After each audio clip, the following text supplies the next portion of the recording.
This episode is presented by Roman. Guys, let's talk real for a minute. You know how when you're wearing a great outfit, everything just looks right and your confidence is absolutely soaring? It feels like you can walk into a room knowing that you're on your A game, am I right? But hear me out. 52% of men struggle with ED of some form during their life. If this sounds like something you have faced, I really recommend dealing with it with the help of today's sponsor, Roman. So if you've been struggling with ED, don't ignore the issue. Instead, face it head on with Roman. Roman can give you that same feeling in the bedroom. Roman offers a discreet process from start to finish. Roman can connect you directly with a U.S. licensed healthcare professional for a free telehealth consultation from the privacy of your own home. The provider will find the treatment that is right for you and prescribe effective medication if it's needed. The whole process is honestly super simple. Prescription ED treatments are safe, they're effective, they're FDA approved and used by millions of men. Roman also offers free 2D shipping and the whole process is so honestly simple. So if you think this is something that will help you, you can head on over to getroman.com/Craig to complete your free consultation and find out if this is the right treatment for you. Oh, and if you're prescribed, by using my link, you will get $15 off your first month of ED treatment, which benefits us both. So go to the link. That's getroman.com/Craig. Getroman.com/Craig. I need NOS. I need NOS. Amateurs don't fool around with nitrous. Where have I heard that before? While that scene was spectacular back in 2001, it wasn't very realistic. First off, nitrous oxide is not flammable, nor is it combustible, but it does enhance combustion of other substances, and it is only explosive at high temperature and only after vaporization. So yes, that scene was not realistic. It's false.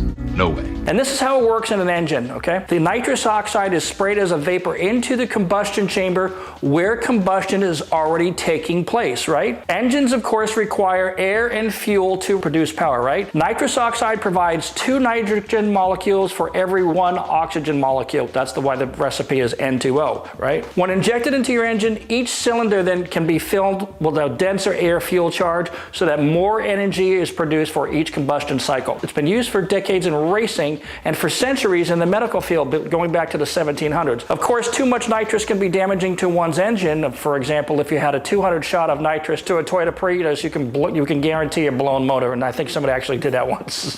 This Mustang suffered a nitrous backfire just as it was about to launch, and yes, it actually blew the welds on the intake.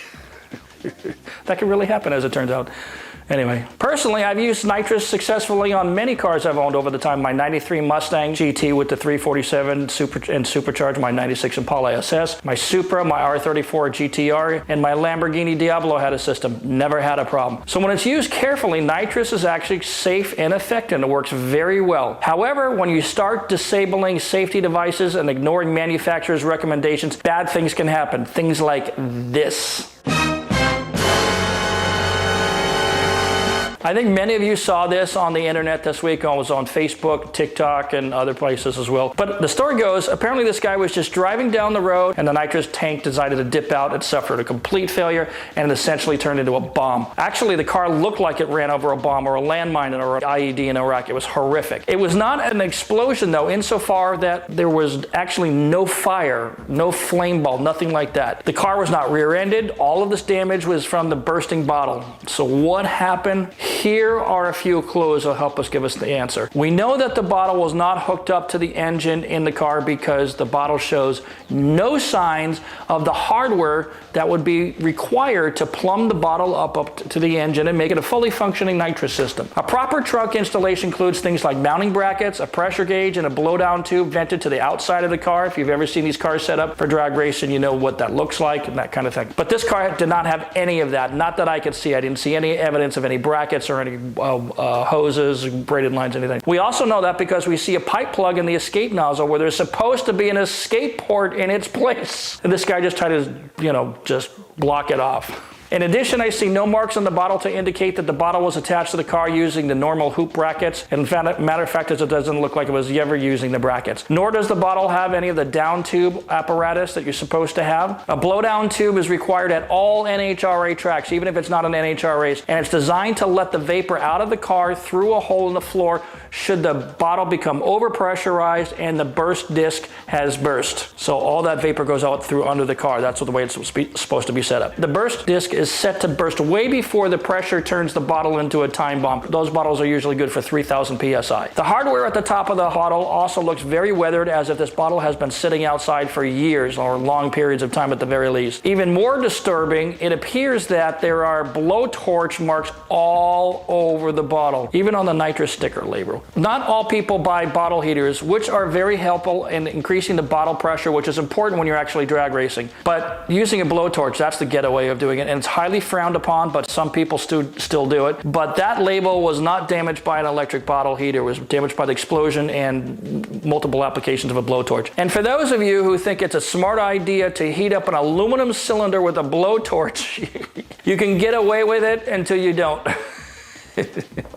But the most disturbing issue is the stamping near the crown of the bottle, which is up at the top. All of those letters and numbers actually mean something, as it turns out. A buddy of mine who works at a nitrous company was talking to me the other day, and he tells me that this bottle is more than 15 years old. In fact, I think it's 16 years old. And if you didn't know this, aluminum nitrous bottles have a 5-year certification. After that 5 years, no nitrous filling store is allowed to fill these bottles without getting the bottle recertified. If somebody's doing that, they're breaking the law. A 16-year-old nitrous bottle is dangerous and maybe even a possible criminal negligence issue. So that's kind of a big deal. Carbon composite nitrous bottles are only good for 3 years. From where I sit, this looks like a case of somebody using nitrous for partying rather than for performance, if you catch my drift. But perhaps it was just a case of transporting a full bottle of nitrous in an unsafe manner, coupled with years of abuse by blowtorches, or it just got too hot after sitting in a closed car on a hot day for several hours. I'm not sure how the police handle it, but there are federal laws with respect to transporting hazardous materials. Vehicles transporting materials must have hazmat labels displayed on both sides of the vehicle when doing so. I learned this, very interestingly, through an incident with a cop when he pulled me over my R34 GTR. He came over to what he thought was the driver's side, and he was greeted with 3 nitrous bottles, and he told me all about this. And I thought he was kidding me, so I went home and I looked it up. He was right. But even if this guy didn't break any laws, my concern is that his insurance might not just pay his claim. They may claim that there's negligence here, or such an incident just might not be covered under his regular policy. If you think about it from the insurance guy's perspective, it goes like this. It's like setting off a stick of dynamite in your car through negligence. Maybe it was accidental, but what the heck are you doing with a loose nitrous bottle rolling around in your trunk and a bottle that's been abused and neglected and not recertified? The good news, though, of course, is that nobody died, but reports suggest that a passenger was pretty banged up. I certainly hope that the passenger will have no long-lasting effects, and I hope he heals well or she heals well. As for the car, unfortunately, it's probably totaled. It was really sad, too, because it looked like it was a very nice car. So what actually happened? How did it happen that day? Why did the bottle explode while the car was just driving down the street? It doesn't seem to make any sense. My guess is this. The car was sitting in the hot sun for hours. On a hot summer day, a car's interior can get up to 170 degrees. I know, I've worked in the desert before. So the combination of the high temperatures plus the missing safety components and the age of the bottle might have just been too much strain on the bottle, and it decided to dip out. So that was done. So what do we learn from this video? Well, for starters, if you have nitrous bottles, you better check the dates and go get them recertified or go buy new ones. Hey, it's cheaper than your insurance deductible, and it's even cheaper than a court case or a lawsuit. You should also take those bottles out of the car if the car sits in the sun for any length of time. You just don't need it until you're going to the drag strip. You should also install a blowdown tube if you don't already have one and get the system up to spec to make it legal and safe. So we hope the owner learned an important lesson from this experience. And my friends, let's pour one out for the death of a nice G8. Thanks for watching, everybody. See you next time.